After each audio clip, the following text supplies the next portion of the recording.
కుండలి కువారి కుటిలే చండి చరాచర సవిత్రి చాముండే గుణిని గుహారణి గుహ్యే గురుమూర్తే త్వాం నమామి కామాక్షి గురుమూర్తే త్వాం నమామి కామాక్షి.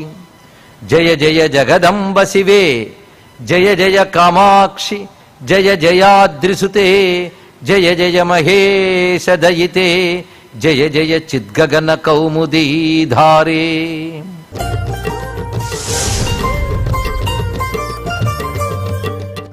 శ్రీమాత లలితాంబికామయమైన ఈ సభా సదస్సుకి సవనీయ నమస్సులు సమర్పణ చేసుకుంటూ ఆదిశంకర భగవత్పాదుల వారు అనుగ్రహించిన సౌందర్యలహరి ప్రవచన యజ్ఞం ధ్యానయోగ్యమైన అమ్మ యొక్క స్వరూపాన్ని వర్ణించడం ప్రారంభించుకున్నాం.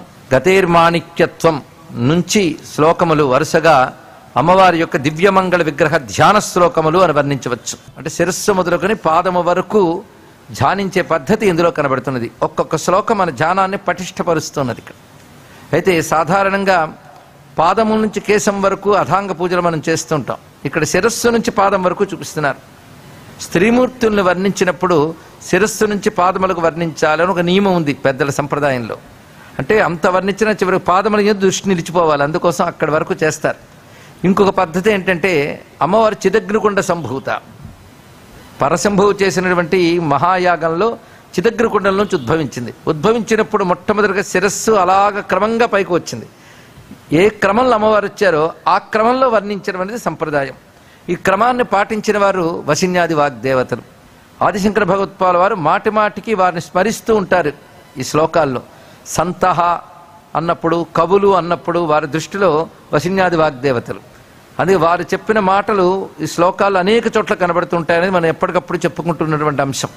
వసిన్యాది వాగ్దేవతలు కూడా ఇదే సంప్రదాయంలో చంపకాశోక పున్నాగ సౌగంధికుల సత్కచ అని ప్రారంభిస్తూ కురువింద మణిశ్రీని కనత్కోటీర మండితాన్ని కిరీటం మొదలుకొని పదద్వయ ప్రభాజాల పరాకృత సరోరుహ సింజాణిమణ మంజీర మండిత శ్రీపదాంబుజాని పాదముల వరకు వర్ణన చేసిన క్రమం ఏదవుతుందో ఆ క్రమాన్ని ఇక్కడ కూడా అనుసరించారు.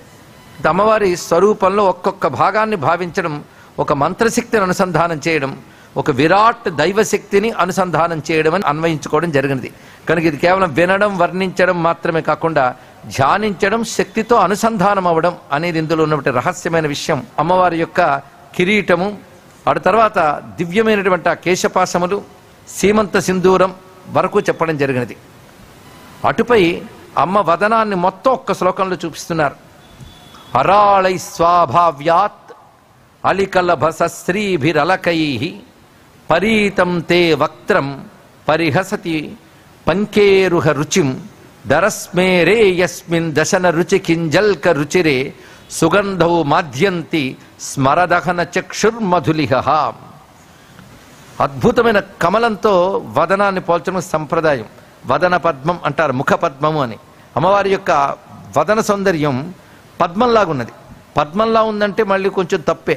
అందుకే పరిహసతి పంకేరుహ రుచిం, పద్మాల యొక్క శోభని పరిహాసం చేస్తున్నట్లుగా ఉన్నది అమ్మవదనం. ఆ పద్మాలకున్న లక్షణాలు అమ్మవదనంలో కనబడుతూ పద్మము కంటే దివ్యంగా ఉన్నాయి.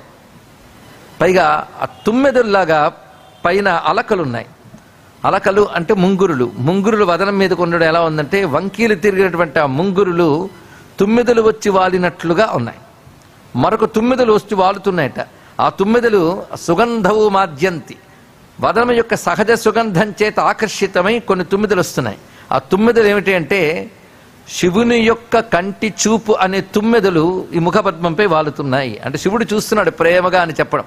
ఇక్కడ కూడా మళ్ళీ శివస్మరణ చేస్తున్నారు ప్రతి చోట. ఆ శివప్రేమ పాత్రమైన అమ్మవారి యొక్క దివ్యమైన వదనం అది. పైగా శివుడు చూపు అంటే మామూలు కాదు. స్మరదహన చక్షు, మన్మధుణ్ణి తగలపెట్టిన చూపులు ప్రేమగా చూస్తున్నాయి. మన్మధుణ్ణి తగలబెట్టాడు అంటేనే ప్రేమ కామాన్ని తీసిపారేశాడని అర్థం. ఆయన వాటన్నిటికి అతీతుడు.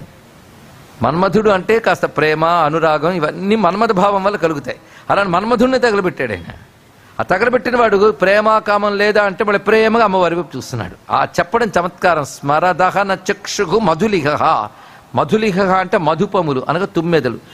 స్మరదహనము చేసినటువంటి శివుని యొక్క కంటి తుమ్మెదలు మత్తెక్కుతున్నాయి అమ్మవారి వదనం చూస్తుంటే, వదనం యొక్క సుగంధము చేత అన్నారు ఇక్కడ. అంటే శివునికి ఆకర్షితమైనటువంటి దివ్యవదనం అని చెప్పడం. అసలు ఏ ఆకర్షణకు లొంగనివాడు శివుడు. అలాంటి శివుడు అమ్మ పట్ల ఆకర్షితులవుతున్నాడు. శివునికి కూడా ఆకర్షితం చేసుకోగలిగినది. అందుకే మన్మథుడిని తగలబెట్టి అమ్మవారిని చేపట్టాడు ఆయన. చాలా గొప్ప విశేషం అండి. అసలు మన్మథ సహాయంతోనే వివాహాదులు, కానీ మన్మథుడిని తగలబెట్టి వివాహం చేసుకున్నాడు. అంటే అమ్మవారికి అయ్యవారికి నడుమ ఉన్నటువంటి అనుబంధం లౌకికమైన కామనాబంధం కాదు. అందుకే కాముడు లౌకికుడు, లోక వ్యవహారాలకు వాడు. వీళ్ళు లోకాతీతమైనటువంటి సహజమైనటువంటి దాంపత్యం వాళ్ళది. ఆ భావం ఇందులో కనబడుతున్నది. ఆ సహజమైన ఆకర్షణ అమ్మవారి పట్ల శివునుకున్నది. శివస్మరణ జరుగుతున్నది. పైగా అద్భుతమైన పద్మానికి కింజల్కములు ఉంటాయి, మధ్యలో కేసరములు, అవి అందంగా ఉంటాయి. అలా అమ్మవారి ముఖపద్మంలో చిరునవ్వు అనే కింజల్కములు ప్రకాశిస్తున్నాయన్నారు. దరస్మేరే యస్మిన్ దశన రుచి కింజల్క రుచిరే. దశన రుచి అంటే పలువరుస యొక్క కాంతి కింజల్కముల వలె ఉన్నది. ఇక సహజ సుగంధము అమ్మవారికి ఉన్నది ఆ వదనమనందు. అది శివుని కనుచూపులనే తుమ్మెదల్ని మత్తెక్కిస్తున్నది. అటువంటి దివ్యవదనమునకు నమస్కారము. వక్త్రలక్ష్మీ పరీవాహ చలన్మేనాభలోచన అనే వర్ణన దీంతో పూర్తయింది. ఆ వదనంలో మళ్ళీ ప్రత్యేకించి తెలుసుకోవాల్సినవి ఆ చిరునవ్వుని ఇప్పుడు తెలుసుకున్నాం. విశేషించి ఆ వదనములో నుదురు గురించి వర్ణిస్తున్నారు ఇక్కడ. లలాటం లావణ్యద్యుతి విమలమాభాతి తవయత్ ద్వితీయం తన్మన్యే మకుట ఘటితం చంద్రశకలం విపర్యాసన్యాసాదుభయమపి సంభూయ చ మిథః సుధాలేపస్యూతి పరిణమతి రాకా హిమకరః. ఇది ఒక అద్భుతమైన భావం. అమ్మ చంద్రుడి యొక్క సగం ముక్కని నుదుటి మీద పైన ఉన్నటువంటి కిరీటం దగ్గర శోభగా ఉంది. చంద్రలేఖ ధరించే గనక అది అలా వృత్తాకారంలో ఆయన కనబడుతున్నాడు కనుక అర్ధచంద్రుడు అనుకుందాం. మనకు లేఖామాత్రంగా కనబడుతున్న సగం అక్కడున్నాడు. చంద్రుడు సగం అక్కడుంటే మిగిలిన సగం ఎక్కడుండొచ్చు అంటే నీ పాల భాగంలో ఉన్నాడమ్మా అన్నారు ఇక్కడ. సరిగ్గా అష్టమి చంద్ర విభ్రాజిదలిక స్తర శోభిత అనే లలితానామం ఇక్కడ గుర్తు తెచ్చుకోవాలి. అష్టమి నాడు చంద్రుడు అంటే సరిగ్గా చంద్రునికి సగభాగం ఉంటాడు. పరిశీలించండి, అర్ధభాగం. అమ్మవారి యొక్క పాలాన్ని అష్టమి నాడు చంద్రుడితో పోల్చారు. అయితే అష్టమి ఏ అష్టమి, శుక్లపక్షమా కృష్ణపక్షమా అని ప్రశ్న వస్తుంది. చిత్రం ఏంటంటే ఏ పక్షమో చెప్పలేదు, అష్టమి అన్నారు. ఇంకా ఏ తిథి చెప్పినా పక్షం చెప్పాలండి, లేకపోతే లేఖను పోల్చుకోవడం కష్టం. ఎందుకంటే శుక్లపక్ష పాడ్యమి కృష్ణపక్ష పాడ్యమి ఒక్కలా ఉండదు. మిగిలిన తిథుల్లో శుక్లపక్ష కృష్ణపక్షాలుగా వైపరీత్యం ఉంది. కానీ అష్టమి మాత్రం శుక్లపక్ష కృష్ణపక్షాలు ఒకేలా ఉంటుంది. అందుకు అష్టమి అని చెప్పడంలో అందులో శుక్లపక్షంలో హెచ్చే కళలు, కృష్ణపక్షంలో తగ్గే కళలు. కానీ అష్టమి నాడు మాత్రం సమంగా ఉంటుంది. అమ్మవారి యొక్క పాల భాగాన్ని అష్టమితో చెప్పడం ఏంటంటే హెచ్చు తగ్గులు లేకుండా సమముగా ఉన్న స్థితి అని చెప్పడం దీని యొక్క ఉద్దేశం. ఎందుకంటే మార్పు ప్రధానంగా పాల భాగంలో కనబడుతుందండి. మనం మాట బయటకు చెప్పకపోయినా నుదురు చిట్లించడమో నుదురు వికసింపజేయడమో చేస్తాం. దాన్ని బట్టి వాడేమనుకుంటున్నాడో తెలిసిపోతుంది. ఇలాంటి వికారాలు మానవుల్లో చాలా చూస్తూ ఉంటాం. కానీ అమ్మవారి యొక్క పాల భాగంలో ఏ వికారము లేదు. అది శుక్లపక్షమైన కృష్ణపక్షమైన ఒకేలా ఉండే నిర్వికార స్థితిని సూచిస్తున్నది అని చెప్పడం ఇందులో ఉన్న అద్భుతమైన భావం. అయితే అటువైపేమో అలా ఉన్నది, క్రిందికి చూస్తే బోర్లించినట్టుంది అర్ధచంద్రుడు, పైన చూస్తే వెల్లకిలా ఉన్నట్టున్నది. వెల్లకిలా ఉన్నటువంటి చంద్రుడు అటువైపు, బోర్లా ఉన్నటువంటి చంద్రుడు అటువైపు. అంటే చంద్రుడు రెండు ముక్కలు నీ తల మీదే ఉన్నాయమ్మా. ఆ ముక్క ఈ ముక్క కలిపితే మళ్ళీ అంటే దాన్ని ఇలా తిప్పి దీన్ని కానీ కలిపితే పూర్ణచంద్రబింబమే అవుతుంది కదా అన్నారు ఇక్కడ. అంటే పూర్ణచంద్ర కళ ఇక్కడికి వచ్చేసింది అమ్మవారికి. అక్కడ ఆ అర్థం, ఇక్కడ ఈ అర్థం పెట్టుకుని సుధాలేపస్యూతి అంటే చంద్రుడు పరిణమతి రాకాహిమకరః. రాక అంటే పూర్ణిమ, రాకాహిమకరుడుగా పరిణమిస్తున్నాడు అని చెప్పారు. ఈ రెండిటి చేత అంటే అమ్మవారి చంద్రకళాస్వరూపుని స్ఫురింపజేయడం ఇందులో ఉన్నటువంటి ప్రత్యేకమైన అంశం. పైగా విపర్యాసన్యాసాదుభయమపి సంభూయ చ మితః. విపర్యాసన్యాస అంటే ఒకటి ఇటు ఒకటి అటు ఉండడం విపర్యాసన్యాసం. దాన్ని మిథః కలిపినట్లయితే రాకాహిమకరః అవుతుంది అంటూ పూర్ణత్వం అష్టమీ చంద్ర విభ్రాజక స్తరశోభిత వద్దకు వచ్చేసింది. ఇంకా మించినటువంటి సౌందర్యం మిగిలిన వదనంలో ఉందంటే పూర్ణచంద్ర కళల్ని మించినటువంటి సౌందర్యం నీ వదనంలో ఉందమ్మా అంటూ అమ్మవారి యొక్క వదనాన్ని ధ్యానం చేస్తున్నారు. అయితే లావణ్యం అనే మాట ఇందులో వచ్చింది. లావణ్యం అంటే ముత్యము లోపలుండే తళుకుదనాన్ని, నునుపుదనాన్ని లావణ్యం అంటారు. లావణ్యానికి నిర్వచనం ఇది. మనం సౌందర్యం, లావణ్యం అన్నీ ఒకటే పదాల కింద వాడేస్తాం, కానీ దేనికి ఏది వాడాలో మనకు శాస్త్రం చెప్తోంది. అది ముక్తా ఫలేషు ఛాయాయాః తరళత్వం ఇవాంతర ప్రతిభాతి యదంగేషు తా లావణ్యమిహోచ్యతే అని చెప్తారు ఇక్కడ. ముత్యము లోపల ఉన్నటువంటి నునుపుతనము ఏదైతే ఉందో నిగ నిగ అంటారు. ఆ నిగనిగని లావణ్యం అనాలి. అటువంటి లావణ్య ద్యుతి అమ్మవారి యొక్క పాలభాగంలో చూపిస్తున్నారు ఇక్కడ. అటుపై కనుబొమల్ని వర్ణిస్తున్నారు.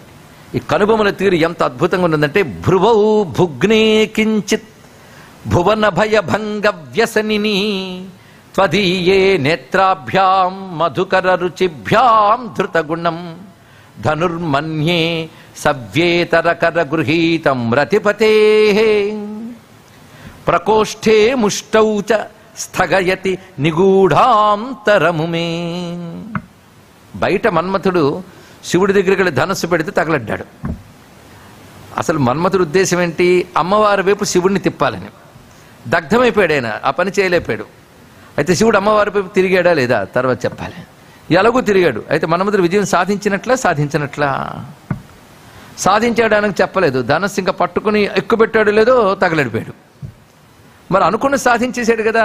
అంటే విజయం ఎవరిదంటే మన్మధుడిదే విజయం. అంటే ఆయన బయట ఉంటే తగలెట్టేస్తాడని జాగ్రత్తగా అమ్మవారిని ఆశ్రయిస్తే ఆవిడ ధనుస్సు ఇచ్చింది, అది పట్టుకున్నాడు. ఇక్కడ అదేమిటంటే అమ్మవారి కనుబొమలు మన్మథుడి ధనువులాగున్నాయని. అంటే బయట మన్మథుడు ఫెయిల్ అయ్యాడు, కానీ అమ్మ ముఖపద్మంలో ఉన్న మన్మథుడు మాత్రం విజయం సాధించాడు. ఎందుకంటే అమ్మ కామకళాస్వరూపిణి కనుక ఆ మన్మథ స్ఫురణ కలిగిస్తున్నారు. ఈ మన్మథుడు వేరు. ఎక్కడైనా సౌందర్యాన్ని వర్ణించినప్పుడు మన్మథ సంబంధమైన అంశములతో పోల్చుతారు. అంటే మనసును ఒక మార్పుకు తీసుకొచ్చే లక్షణం అది. అదే మన్మథుడితో పోలిస్తారు. అమ్మ వదన సౌందర్యం అనే మన్మథుడు మాత్రం శివుణ్ణి జయించగలిగాడు, ఈ మన్మథుడు జయించలేకపోయినా. అయితే వదన సౌందర్యం అనే మన్మథుడు ఆయన ఒక ధనుస్సు పట్టుకున్నాడు. ఆ ధనుస్సు ఏమిటంటే అమ్మవారి కనుబొమల్ని ధనుస్సుగా తీసుకున్నాడు. ఎందుకంటే కనుబొమలు ధనురాకారంలో ఉంటాయి. అంటే పైకి ఇలా వచ్చి ఒక కనుబొమ మళ్ళీ కిందికి దిగి మళ్ళీ పైకి వస్తుంది. అయితే ధనుస్సు ఎలా ఉంటుందంటే అంత ఒకే మెటల్గా కనబడాలి మొదటి నుండి చివరి వరకు. కానీ మధ్య భాగం అమ్మవారికి కనిపించట్లేదు. ఎందుకంటే రెండు కనుబొమలు కదిసిపోయినట్లు ఉంటే సాముద్రిక శాస్త్రం ఉత్తమ లక్షణం అనదు. అలాగని ఇప్పుడు అందరూ కనుబొమలు తడువుకోకండి. ఇందులో ఉన్నది సాముద్రిక శాస్త్రం ప్రకారంగా ఉత్తమ లక్షణం ఉండడం అంటే కనుబొమల నడివి భాగం కలవకూడదు. కనుబొమల దగ్గర ఉన్నటువంటి చిన్న చిన్న వెంట్రుకలు కనుబొమల నడివి ప్రాంతంలో కలియకూడదు అని శాస్త్రం. అమ్మవారు కలియడం లేదు. ఇటు అలా ఉబ్బినట్టుంది, అటు అలా ఉబ్బినట్టుంది. అంటే ధనుస్సు పూర్తిగా ఉందా? మరి మధ్యభాగం కనిపించట్లేదు కదా ధనుస్సు కంటే. ధనుస్సు మధ్యలో చేత్తో పట్టుకుంటారు కదమ్మా, పట్టుకున్నప్పుడు ఆ భాగం కనబడదు కదా. అదే మన్మథుడు అలా పట్టుకున్నప్పుడు ఆ మధ్యలో పిడికిని పట్టుకున్న చోటు నడిమి భాగము, మిగిలిన ధనుస్సు అక్కడ కనబడుతున్నది. ఇది పట్టుకుని ధనుస్సు కింద మళ్ళీ వింటినారి ఉండాలి. వింటినారి అంటే తుమ్మెదలు నల్లగా ఉంటాయి. అందుకే అమ్మవారి క్రింది రెప్ప కింద ఉన్నటువంటి చిన్న చిన్న పక్ష్మములు అంటారు వాటిని. అంటే చిన్న వెంట్రుకలు ఏవైతున్నాయో అవంతా కలిపి చూస్తే ఒక దివ్యమైన తుమ్మెదల నారిలాగా ఉంది. దాన్ని పట్టుకుని అమ్మవారి ముఖం అనే మన్మథుడు చూపులని బాణం శివుడి వైపు వచ్చేసి అమ్మవారి వైపు ఆయన తిరిగేటట్టు చేసాడమ్మా అన్నారు. ఎంత రమ్యమైన భావం ధనుస్సు పట్టుకున్న తీరు. అందుకే భ్రువౌ భుగ్నే, ఆ కొంచెం వంగినటువంటి ఆ దివ్యమైనటువంటి కనుబొమలు. ఓ తల్లి సంబోధన చూడండి, భువన భయ భంగ వ్యసనిని, భువన భయాలని పోగొట్టాలనే వ్యసనం కల తల్లి అని సంబోధించారు ఇక్కడ. అంటే ఒక్కొక్కరికో వ్యసనం ఉంటుంది. వ్యసనం అంటే ఎంత చెప్పినా వదులుకోలేని అలవాటు సహజంగా వచ్చేస్తుంది వాళ్ళకి. అమ్మవారి కాలంలో వ్యసనం ఉందిట. ఆ వ్యసనం ఏంటంటే ప్రపంచానికి భయం కలిగితే తట్టుకోలేక వెంటనే భయాన్ని పోగొట్టేయాలి అనుకుంటుంది. ఈ భువన భయభంగ వ్యసనిని అనేటువంటి పదము పుష్పదంతుడు వారు రచించిన మహిమ్న స్తోత్రంలోని పదం. మనం మొదటి రోజు రెండో రోజు చెప్పుకున్న శిఖరిణి అనే ఛందస్సులో మొత్తం 100 శ్లోకాలు రచించారు. ఈ శిఖరిణి ఛందస్సులో భగవత్ స్తోత్రం అనేది మొదట రచించిన వాడు పుష్పదంతుడైన గంధర్వుడు. శివ మహిమ్నస్తవం అని రచించారు. ఒకప్పుడు ఇదే విశాఖపట్నంలో దానిపై ప్రవచనం చేయడం జరిగింది వేరొక చోట. ఒక భవ్యమైన స్తోత్రం అండి అది. రుద్ర నమ్మకం ఎంత గొప్పదో ఈ స్తోత్రం అంత గొప్పదంటారు. అందులో ఆయన శివుని గురించి వర్ణిస్తూ ఆయన విషాన్ని నిగ్రహించి కంఠాన్న పెట్టుకుని ఆ నల్ల మచ్చ అందరికి చూపిస్తున్నట్టు కూడా. అరే మచ్చ ఎవరైతే కప్పి పెట్టుకుంటారు కనబడకుండా, ఆయన మచ్చ చక్కగా చూపిస్తున్నాడు అందరికీ. ఏమిటయ్యా మచ్చ దాచుకోవలసింది కానీ చూపించవలసిందా అంటే అది వికారమే అయినా గొప్ప పనికి తార్కాణం గనక అది పొగడదగ్గది అందమైనది అన్నాడు ఇక్కడ. నల్లమచ్చ తెల్లని స్వామికి కంఠంలో నల్లమచ్చ వికారమే అయినప్పటికీ లోకరక్షణ కోసం విషయాన్ని నిగ్రహించాడు అక్కడ అని చూపిస్తున్నప్పుడు ఆయన దయని చూపిస్తోంది గనక వికారోపి శ్లాఘ్యో భువన భయభంగ వ్యసనినః అంటాడు పుష్పదంతుడు వారు. ఆ పదం యథాతథంగా తీసుకున్నారు శంకర భగవత్పాల్ వారు. అసలు పుష్పదంతుడు ఎందరికో ఆచార్యుడండి ఈ విషయంలో. ఆదిశంకరులకే స్తోత్ర రచనలో మార్గదర్శకుడు, ఆదర్శ పురుషుడయ్యాడు. అది దూర్వాస మహాకవి పరశంభు మహిమ్న స్తుతి, త్రిపుర మహిమ్న స్తుతి అని 2 కావ్యాలు రచించారు, స్తోత్ర కావ్యాలు. అవి చాలా ఉదాత్తమైనటువంటివి. ఆ మహిమ్న స్తుతి కూడా శిఖరిణి ఛందస్సును రచించారు. వాళ్ళందరికీ పూర్వమే రచించారు పుష్పదంతులు. అంత గొప్ప స్తోత్రం. చదివితే బాగుండని మీకు పుస్తకాన్ని పరిచయం చేశాం. ఆసక్తి ఉన్న వాళ్ళు చదువుకొని తరించండి. అయ్యవారి గురించి చెప్తూ భువన భయ భంగ వ్యసనము కల శివుడికి ఆ వికారం కూడా పొగడదగ్గ అందంగా మారిపోయింది అన్నాడు. అంటే శివుడికి ఆ వ్యసనం ఉందిట. అదే పదం తీసుకుని భువన భయ భంగం పోగొట్టే వ్యసనం కలదానా అన్నారు. భార్యాభర్తలు ఇద్దరికి ఒకటే వ్యసనం ఉంటే చాలా బాగుంటుంది. ఆయనకి మాత్రమే వ్యసనం ఉంటే ఆవిడికి లేదనుకోండి, మా ఆయనకి వ్యసనం పోవట్లేదంటూ ఆవిడ దుఃఖపడాల్సి వస్తుంది. ఇద్దరికి ఒకటే వ్యసనం అంటే ఇద్దరు కలిసి ఎంజాయ్ చేయొచ్చు. అందుకే ఆయన విషయాన్ని నిగ్రహించడానికి సిద్ధపడి వస్తే మింగమంటావా అంటే మింగన్నది ఆవిడ. వ్యసనం మహిమ. అంతేగాని మింగేవాడు విభుడు అని మీకు ఎందుకులండి లేనిపోనుగాల ఊరుగోలంతా ఎందుకు మీరెత్తుకుంటారు అనకుండా మింగమంది ఇక్కడ. ఎందుకంటే ఇద్దరికి ఒకటే వ్యసనం. భువనానికి భయం కలిగితే పోగొట్టేయాలి అని వ్యసనం ఇద్దరికి ఉన్నది కనుక ఆయన సిద్ధపడిపోయాడు మింగడానికి. మింగండి అని వీడు ప్రోత్సహించింది. అది గుర్తు చేస్తున్నారు ఇక్కడ భువన భయ భంగ వ్యసనిని. పైగా అమ్మ కనుబొమల కదలికలే కాలం. అది భువనాలని తన కనుబొమల కదలికలతో శాసిస్తుంది. క్షణచలితయో భ్రూలతికయోహో మునుపు శ్లోకంతో అనుసంధానం చేసుకోవాలి. కదిలే కనుబొమలతోనే విశ్వం యొక్క 5 పనులు చేస్తుంది. విశ్వాన్ని చక్కటి స్థితిలో నడుపుతుంది ఆవిడ. కానీ కనుబొమలు చూడగానే విశ్వాన్ని నడిపే లక్షణం గుర్తు రావాలి. ఆ నడిపే లక్షణంలో ఉన్న స్వభావం భువన భయ భంగ వ్యసనం. అందుకే అక్కడ పదం వేశారు. అంత ఔచిత్యం. అంటే ఒక సృజనాత్మకత కలిగిన మహాకవి కూడా తన పూర్వ కవులు చేసిన గొప్ప ప్రయోగాల్ని వారి మీద ప్రేమతో తిరిగి స్వీకరిస్తాడు. అలాగా పుష్పదంతుల వారి పదాన్ని చక్కగా తీసుకుని అది అమ్మవారికి సంబోధించడంలో ఒక మంచి ప్రతిభ చూపించాడు ఆయన. అయ్యవారి అంతా అమ్మవారు అంతే, ఇద్దరు ఒకటే అని చెప్పడం దీని యొక్క భావం. త్వదీయే నేత్రాభ్యాం మధుకర రుచిభ్యాం ధృతగుణం. మొత్తం ఈ శ్లోకం వర్ణన చెప్పుకున్నాం. ప్రకోష్ఠే ముష్టౌ చ స్థగయతి నిగూఢాంతరం ఉమే. ఇక్కడ సంబోధన ఉమే అన్నారు. కొన్ని చోట్ల శివే, భవాని, ఉమే. ఉమానామం అత్యంత విశేషమైనది. ఉపనిషత్తుల్లో అమ్మవారి పేరు ఉమా. కేనోపనిషత్తులోని ఉమా హైమవతి బహుశోభమాన అని మంత్రం కనబడుతుంది. బహుశోభమాన అంటే అనేక విధమైన శోభలతో విశ్వమును నడుపునది, అనేక విధమైన శోభల కలది అంటే సౌందర్య లహరి అని అర్థం. బహుశోభమాన అనేది త్రిపుర సుందరి అనే మాటను సూచిస్తున్నది. ఆ తల్లికి పేరుగా ఉమా అంటోంది కేనోపనిషత్తు. అది ఉమే అనే సంబోధన అంత విశేషమైనది. పైగా అమ్మవారి కనులపై 10 శ్లోకాలు రాశారండి. ఇక్కడి నుంచి 10 శ్లోకాలు. కొన్నిటి గురించి ఒకే శ్లోకం. ఎక్కువ శ్లోకాలు అమ్మవారి కనుల మీద పాదం మీద రచించారు ఇందులో. ఆ రెండే అత్యంత ప్రధానం. ఆ కనులు కరుణను వర్షిస్తున్నాయి, జగత్తును నడుపుతున్నాయి. పైగా కళ్ళ పేరున్న తల్లి ఆవిడ. కళ్ళ లక్షణం ఆవిడ పేరు మీకు తెలుసో లేదు. కామాక్షి, మీనాక్షి, విశాలాక్షి, ఆమ్నాయాక్షి, శతాక్షి, సహస్రాక్షి అన్ని అక్షి పేర్లు ఆవిడికి. ఇంకా ఇంద్రాక్షి ఇన్నున్నాయి. అయితే అన్ని కళ్ళు లేవు, ఉన్న కళ్ళకి అన్ని లక్షణాలు ఉన్నాయి ఇక్కడ. ఆ కళ్ళు అనంతమైన దృష్టి కలిగినవి. విశ్వాన్ని అంతటినీ గమనిస్తాయి, విశ్వాన్ని మించి కూడా గమనిస్తాయి. అందుకే విశాలాక్షి. ఆ కళ్ళు చూడ్డంతోనే అన్ని సాధిస్తాయి, సామాన్యమైంది కాదు. అందుకే చూడ్డానికి ఒకటి, చేయడానికి ఒకటి కాదు. చూస్తూనే చేయగలదు ఆవిడ, చూపులతోనే చేయగలదు ఇక్కడ. అలాంటి కన్నులు. అది అమ్మ కన్నుల్ని ధ్యానిస్తే మనం ధన్యులమవుతాం. ఎందుకంటే ఆ కడకంటి చూపు ప్రసరిస్తే చాలని బ్రతుకు ధన్యమైపోతుంది. అపాంగాత్తే లబ్ధ్వా జగదిదమనంగో విజయతే అని ఒక చదువుకున్నాం. కేవలం కడకంటి చూపు పడ్డంతోనే బ్రతుకులు ధన్యమైపోయి అందరికో. ఆ చూపు అలా అమాత్రం అలా అలసంగా అలా చూస్తే చాలండి, బతుకు మారిపోతుంది. అందుకే అమ్మ నన్ను చూడాలన్న కన్నులు మనం అబ్జర్వ్ చేస్తూ కూర్చోవాలి. ఎప్పుడు చూస్తుందా అని ఎదురు చూస్తుంటే కళ్ళ ధ్యానం అయిపోయింది. కన్నుల్ని పరిశీలించడమే కన్నుల ధ్యానం. అమ్మ కన్నులు ధ్యానం చేస్తే అంతకంటే జన్మకు ధన్యమేమున్నది? ఆ కన్నులకు అంత వైశిష్ట్యం. అయితే 10 శ్లోకాలు చెప్పారా ఆ కళ్ళ మీద అంటే, ఈయన గారు 10 శ్లోకాలు చెప్తే మరొక ఆయన ఉన్నారు మూక కవి అని. ఆయన కేవలం అమ్మ కళ్ళ మీద 100 శ్లోకాలు చెప్పాడు. ఆయన కటాక్ష శతకం అని మూక పంచశతిలో. ఆవిడ అనుగ్రహించాలే కానీ ఎన్నైనా చెప్పొచ్చండి, ఆవిడ అనుగ్రహించాలే కానీ. అందుకే ఒక మూగవాడు అమ్మ దయ వల్ల పలుకులు రాగానే చేసిన పని ఏమిటంటే, ఏ తల్లి దయ వల్ల తనకు పలుకులు వచ్చాయో ఆ తల్లిని 500 శ్లోకాలతో స్తుతించాడు. చిరునవ్వు మీద 100 శ్లోకాలు మందస్మిత శతకం, చూపుల మీద 100 శ్లోకాలు కటాక్ష శతకం, పాదాలపై 100 శ్లోకాలు, పాదారవింద శతకం.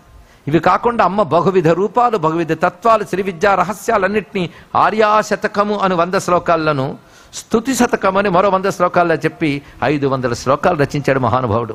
అంటే శ్రీ విద్యాధిదేవత లలితా మహాత్రిపుర సుందరిపై విస్తారమైన వాంగ్మయం ఉంది. 1 కాదు 2 కాదు. ఇప్పుడు మనం సౌందర్యలహరి చెప్పుకుంటున్నాం.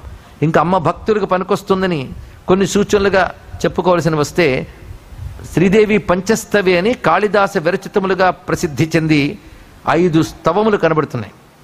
అందులో లఘుస్తవం, చర్చాస్తవం, అంబాస్తవం అని చెప్పబడుతూ విశేషమైన స్తవములు. అవన్నీ శ్రీ విద్యా రహస్యాలే, త్రిపుర సుందరి వైభవాలే. అది కాళిదాస కృతములుగా లోకమునందు ప్రసిద్ధి చెందున్నాయి. ఎందుకంటే కొన్ని కాళిదాస కృతములు, కొన్ని శంకర కృతములని కొన్ని వారు రచించకపోయినా పేర్లు వచ్చేసాయి. కానీ సౌందర్యలహరి మాత్రం 100కు 100 పాళ్ళు శంకర రచన. ఈ పంచస్తవి మాత్రమే కాకుండా ఇందాక చెప్పుకున్న మూక పంచశతి, ఇది కాకుండా దూర్వాసులు రచించినటువంటి ఆర్యాద్విషతి, త్రిపుర మహిమనస్తుతి, రెండు గ్రంథాలు. పరశంభు మహిమనస్తుతిని మరొకటి ఉన్నది, శివుని ప్రధానంగా చెప్తుంది, కానీ అది శ్రీ విద్యా రహస్యములే. ఇవి కాకుండా ఇంకా చాలా వాంగ్మయములు మనకు లభిస్తున్నాయి. చిద్గగన చంద్రిక అంటూ కాళిదాస మహాకవి రచించినటువంటి శ్రీ విద్యా రహస్య గ్రంథం చిద్గగన చంద్రిక, అదొక విస్తారమైన గ్రంథం. అయితే అవన్నీ మహాలోతుగా ఉంటాయి. శంకర భగవత్పాదుల వారి యొక్క పరమ గురువులు గౌడ భగవత్పాదుల వారు శుభగోదయ స్తవం మరొకటి రచించారు, 52 శ్లోకాలు. నిజానికి సౌందర్యలహరికి అది ప్రేరణ అనిపిస్తుంది. అది శిఖరిణి ఛందస్సుల్లోనే ఉంటుంది. ఇక్కడ ఇలా చాలా విస్తారమైన వాంగ్మయం ఉంది. కొంత మనం పరిచయం చేసుకున్నాం. అలాగే దీపకనాథుడు అనే మహానుభావుడు త్రిపుర సుందరి దండకం అని రచించాడు. శ్యామలా దండకం కాళిదాస రచిస్తే త్రిపుర సుందరి దండకం ఆయన రచించాడు. ఆ దండకం సంస్కృతంలో ఉంటుంది, కానీ అంతా అమ్మవారి యొక్క వైభవం అంతా అందులో వర్ణించారు. ఇక్కడ ఎన్ని రకాలుగా అమ్మవారి వాంగ్మయం మనకు గోచరిస్తూ ఉంటుందో క్లుప్తంగా కొన్ని చెప్పుకున్నాం. ఇంకా కామకళా విలాసం ఇత్యాదులు కూడా చాలా అద్భుతమైన గ్రంథములు, విస్తారమైన వాంగ్మయం ఉంది, అన్ని రహస్యములు ఉన్నాయి అమ్మవారి విద్యలో. అయితే సౌందర్యలహరి బాగా ప్రసిద్ధి చెందింది మిగిలిన వాటి కంటే. కొంతమందికి మూక పంచశతి కూడా తెలుసు, అది కూడా దివ్యమైనవి. అందులో ప్రతి శ్లోకం ఒక మంత్రమే, 500 శ్లోకాలు. ఆ మూక కవి చేత అంత పలికించింది ఆ తల్లి. అటువంటి నేత్రములను మనం, మరో మహానుభావుడు ఉన్నారండి ఇటీవల కాలంలో, రమణ మహర్షి యొక్క శిష్యులు. అసలు రమణ మహర్షి అనే పేరు పెట్టి ప్రపంచానికి రమణలను తెలియజేసిన యోగ పురుషుడు మహానుభావుడు కావ్యకంఠ వాసిష్ఠ గణపతిని అని ఉమా సహస్రం అనే పేరుతో 1000 శ్లోకాలు అమ్మవారి మీద రచించారు. అదొక అద్భుతమైన శాక్తయి శాస్త్రం, శృతి స్మృతి వేదాంత సమ్మతమైన శాక్తయి శాస్త్రం. ఎన్ని రహస్యాలు! అది రమణుల వారి దివ్య ప్రేరణతో ఈయన తపశ్శక్తితో రచించగలిగాడు. అందులో అనేక స్తబకములు ఉంటాయి, గుర్తులు. ప్రతి స్తబకం 25 శ్లోకాలు 10 శ్లోకాలు ఉంటాయి. ప్రతిదానికి మొదట అమ్మవారి చిరునవ్వు మీద శ్లోకములు ఉంటాయి. అలాగా సుమారు 100 పైన శ్లోకములు ఆయన కూడా నవ్వు మీద చూపుల మీద రచించారు. అలా పలికిస్తుంది ఆ తల్లి దయ.